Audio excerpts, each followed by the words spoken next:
Alright, what's going on, guys? This is David from Flix Podcast, and let's talk about this movie Overlord, which came out November 9th, 2018. Now, this movie is an action-adventure horror type movie, and it does clock in at 1 hour and 50 minutes. And a real quick synopsis, guys, of this film right here. A small group of American soldiers find horror behind enemy lines on the eve of D-Day.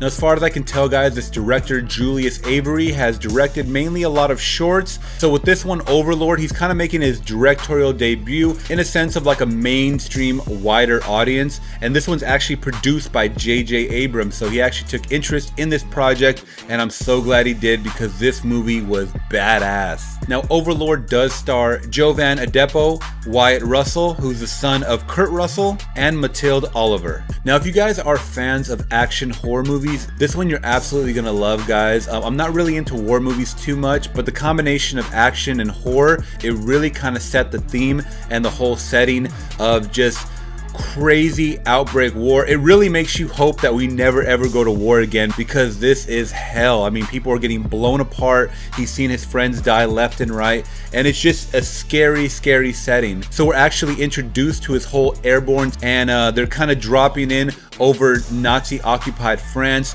and they have to take out a transmitter so they can actually fly over and drop bombs on the Nazis without being detected. That's the whole mission, but the actual mission itself doesn't really go as planned, and it starts to lead to a bunch of series of crazy events that happen, and we deal with people experimenting on other people and them trying to build super soldiers, and it just gets really crazy deep, guys, and I absolutely freaking loved it. Now, this does take place in 1944, which I believe was right in the middle of World War II. They do talk about taking out Hitler, so it's around that whole time, guys, and the real grittiness of everything being filmed in this movie just really gave you this whole sense of they're alone, they're trapped, they're being shot at from all directions, and this real sense of fear, along with the score to add to that. It was just beautifully well directed, well shot, everything about it I absolutely love, guys. And this movie actually really reminded me of a couple clips that I saw. I'm not going to put it up because it might get taken down from YouTube,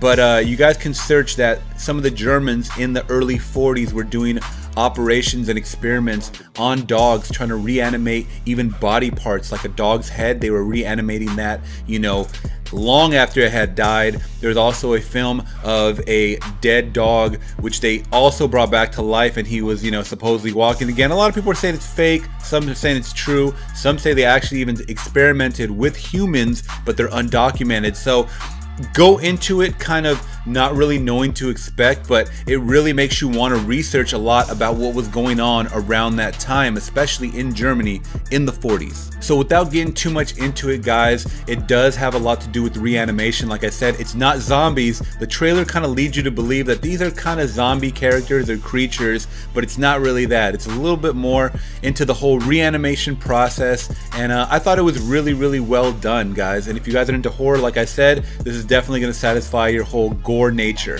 Now, another thing about this movie that I did like was it has characters that you actually really cared about. Now, when it gets down to it, the final platoon or the final crew that was involved, you only got about 4 or 5 guys, but each one of them was focused on just enough so where you really care about them. And one of our breakthroughs was Jovan. He played Boyce, and I thought he was a great character. I'd never really seen him in anything else, so to me this was a fresh face that I had seen. I thought he did an excellent job, as well as Wyatt Russell, who played Ford. I'd seen Wyatt Russell before in an episode of Black Mirror, but that was it. I didn't really know his acting ability or how far it really stretched out, so this one right here actually showed me that this kid is going to be in Hollywood for a long time, and I loved his performance. The only really thing I would say I didn't like about this movie is it had a couple of cheap jump scare ploys, but that's to be expected nowadays. So I only had about maybe 2 or 3 at the most, but it really didn't take too much away from the film. I mean, it seemed like actual jump scares that would happen if you're kind of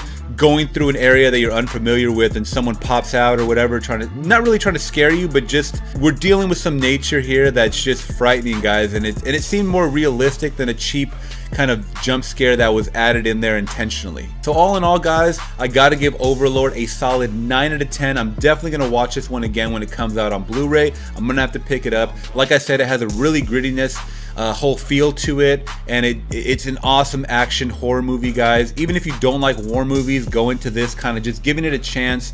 And yeah, there's not too many really recognizable faces other than Wyatt Russell, but it is produced by J.J. Abrams. I think he probably saw this project and wanted to attach his name to it, and probably threw some kind of financial backing to it. So if you guys can, go watch it in theaters. If not, wait until Blu-ray to watch it or streaming on VOD. Alright guys, if you did like this review, please give it a thumbs up. Make sure you guys leaving comments below if you guys did like the film, or if you didn't like the film, let me know what you thought about it. And make sure you guys are subscribing to my social medias. I'm going to put that information all right there and down below. Alright guys, so till next review, thank you so much. This is David for Flix Talk signing out, saying thanks for watching.